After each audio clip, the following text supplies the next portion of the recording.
But when I think about all of the churches and all of the people that still need to hear the gospel, I know I still got to stay in this wretched body. And when you've seen the Lord, you start to hate the flesh. Anybody, you almost get angry, like I hate you. Why are you always lusting? Why are you always mad? Why are you always angry? Why are you always rebellious and disobedient? I hate you. I hate you. I wish I could just take you off. I wish I could just take off the flesh. See, you feel that way when you sing God.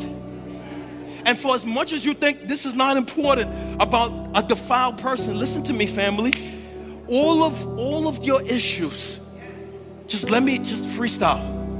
All of the times I've hurt my wife, I've hurt my children, every person I've ever hurt, every mistake I've ever made, all of the hurt that you have exported into the lives of other people, all of your insecurities, all of your hang-ups, all of your self-condemnation, all of your beating yourself up all the time, all of your battle and shame, and all of the stuff that you hate the most, you know where it's coming from?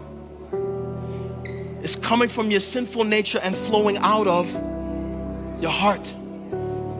The scripture says from your heart comes all of the issues of life. And I know somebody said, oh, he got such a good heart. No, I know what the scripture says about my heart and yours. I don't need to know you.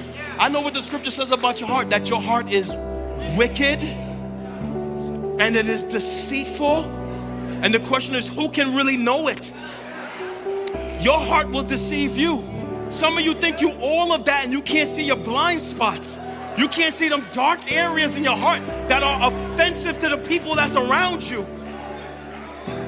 That's why, side note, that's why one of the best things you can do is when multiple people are telling you the same thing, you should probably pay attention to that. I don't know where that came from, but I probably need to say that again. When multiple people who love you and who are spiritual and godly are telling you the same thing, you should probably pay attention. Don't deflect. Because that stuff is coming out of your heart. And so since the church has been growing and since God has been blessing us with favor, this thing that has been important to me, Philip Anthony Mitchell, I can't speak for you, I really want a pure heart. Listen, listen to me. I want a heart that is pure. I want an interior life that is consecrated. I want God to look into my heart and see his image there.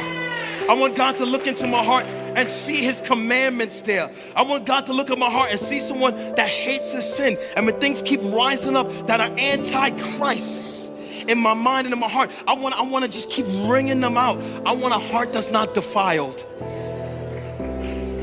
Right?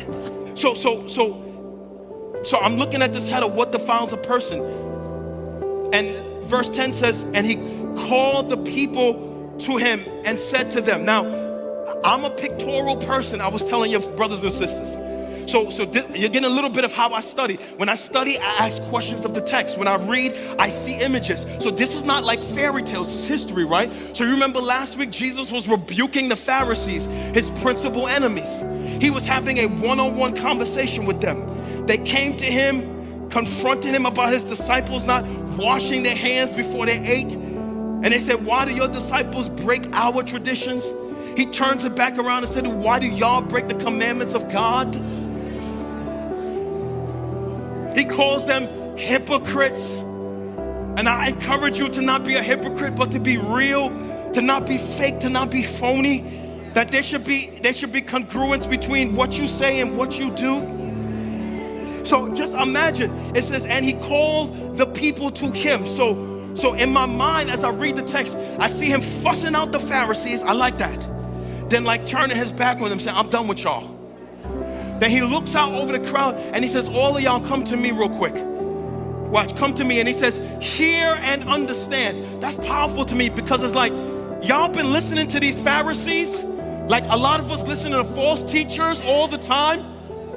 And so what Jesus does, he pivots to protect the people from bad doctrine.